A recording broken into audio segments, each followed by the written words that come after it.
కాలమేగా కరిగింది. మీకు నా autograph sweet memories and 96 movies లాంటి నాస్టాలజికల్ ఫీలింగ్ ఇచ్చే ఒక సింపుల్ కాన్ఫ్లిక్ట్లెస్ లవ్ స్టోరీ చూడాలంటే ఈ ఇండిపెండెంట్ ఫిల్మ్ని ట్రై చేయండి. ఇది సన్ నెక్స్ట్లో అవైలబుల్గా ఉంది. ఈ సినిమాని ఇండిపెండెంట్ ఫిల్మ్ మేకింగ్ సర్కమ్స్టాన్సెస్లో ఒక టీం అంతా కష్టపడి కొత్త ఫేసెస్ తోటి కొత్త పేర్లతోటి అందరూ ఫ్రెష్ టాలెంట్తో 3 years కష్టపడి ఓటీటీకి పిక్ చేసి రిలీజ్ చేశారు ఈ సినిమాని. ఈ సినిమా థీమ్ వచ్చేసి ఒక సింపుల్ లవ్ స్టోరీ అండ్ ఆ లవ్ స్టోరీలో ఉన్న వెయిటింగ్. సో పెద్ద కాన్ఫ్లిక్ట్ ఏమి ఉండదు, ప్రశాంతంగా కూల్గా అలా కూర్చొని సింపుల్గా చూసే సినిమా ఇది. ఎలాంటి విలనిజం కానీ సాడిజం కానీ లేదా రివెంజ్ టైప్ ఆఫ్ డ్రామా ఇలాంటివి ఏమీ ఉండని ఒక ప్లెయిన్ సింపుల్ స్టోరీ. సర్కమ్స్టాన్సెస్ వల్ల ఇద్దరు దూరంగా ఉండాల్సి వస్తే ఆ వెయిటింగ్ పీరియడ్ అండ్ ఆ వెయిట్ చేసిన తర్వాత ఇద్దరు కలిసే మూమెంట్ గురించి ఉంటుంది సినిమా అంతా.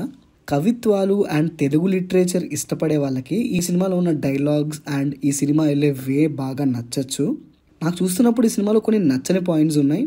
10th క్లాస్ టైంలో ఉన్న లవ్ స్టోరీలో రొమాన్స్ పెట్టడం కొంచెం నాకు ఇబ్బందిగా అనిపించింది. అండ్ దాంతోపాటు కొంచెం సినిమా స్లోగా ఉంటుంది. అంటే ఇలాంటి సినిమాలు కావాలనే స్లోగా తీస్తారు ఆ ఫీల్ రావడానికి. బట్ కాకపోతే నాకు ఇంకా కొంచెం లాగ్ అయినట్టుగా అనిపించింది. ఈ సినిమాలో ఉన్న ఒక మేజర్ అడ్వాంటేజ్ ఏంటంటే సినిమాలో ఉన్న మ్యూజిక్ అండ్ సాంగ్స్ ఈ సినిమా థీమ్కి తగ్గట్టుగా సింపుల్గా బ్యూటిఫుల్గా బాగుంటాయి. ఇంకా యాక్టింగ్ విషయానికి వచ్చేస్తే అందరు కొత్త వాళ్ళు కాబట్టి ఇంకా అందరిలో యాక్టింగ్ చాలా ఇంప్రూవ్ అవ్వాలనే విషయం అర్థమవుతుంటుంది. ఒక సింపుల్ లవ్ స్టోరీని చూడాలి, నా ఆటోగ్రాఫ్ స్వీట్ మెమరీస్ లేదా 96 కైండ్ ఆఫ్ లవ్ స్టోరీని చూడాలి అని మీకు అనిపిస్తే ఖచ్చితంగా ఈ సినిమాని ట్రై చేయండి. This is streaming on Sun NXT. So అదండి matter. This is Pranav signing off team cinema పిచ్చా.